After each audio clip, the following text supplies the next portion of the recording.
This video was created and brought to you by ManageMax. We manage condominiums, HOAs, manufactured housing and apartment communities throughout Southeast Michigan. We're a growing company, and maybe we'll get to your area soon if we're not there yet. We create these videos to share industry insights with current and prospective clients. There will be an opportunity to connect with us at the end, so stick around to the end of the video.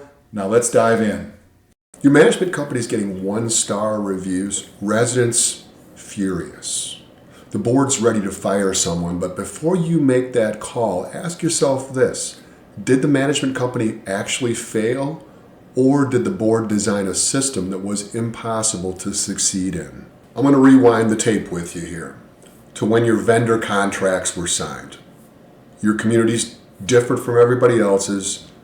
Just pick a contract, not the management contract, a vendor contract.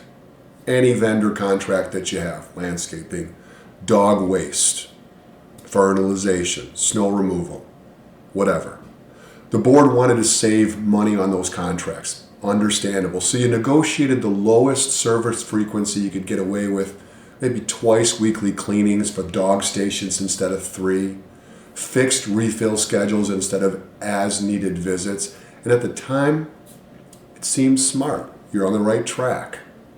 You're doing good by your residents, right? But here's what nobody calculated: the gap between what the contract covers and what your community actually needs. That gap doesn't disappear. It just shows up later as resident complaints, emergency service calls, finger pointing in every direction. The vendor, I'm not talking about the management company, the vendor, we're going to use dog stations here as an example. We'll keep going with that one. Vendors doing exactly what they were contracted to do. Letter of the law, black and white, it's right there. Management companies enforcing exactly what was agreed upon. The only thing missing, a realistic assessment of what your community actually requires. When residents leave bad reviews, they rarely blame the board. They blame whoever answers the phone, which is usually the management company. They never respond. They don't care. They're incompetent. But what's the management company supposed to do when a resident calls about an overflowing dog station on a day the vendor isn't scheduled?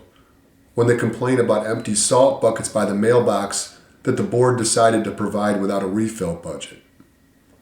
When they demand immediate action on something the contract doesn't cover?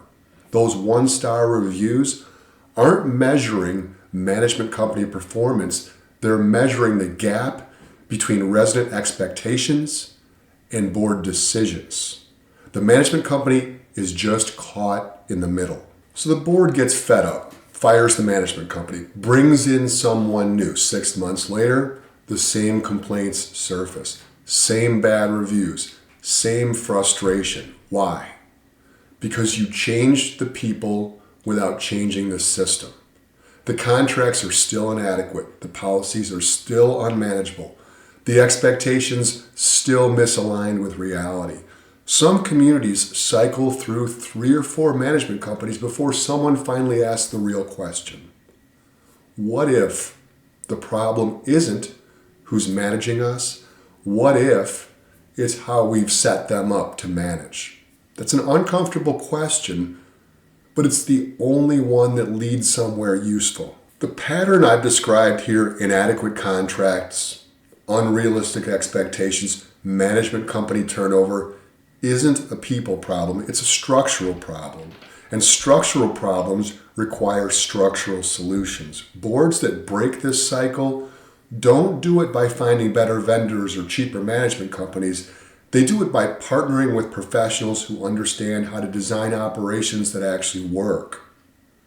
If your community is stuck in this loop, if you're exhausted from playing referee between residents, vendors, management companies, maybe it's time to address the system, not just the symptoms.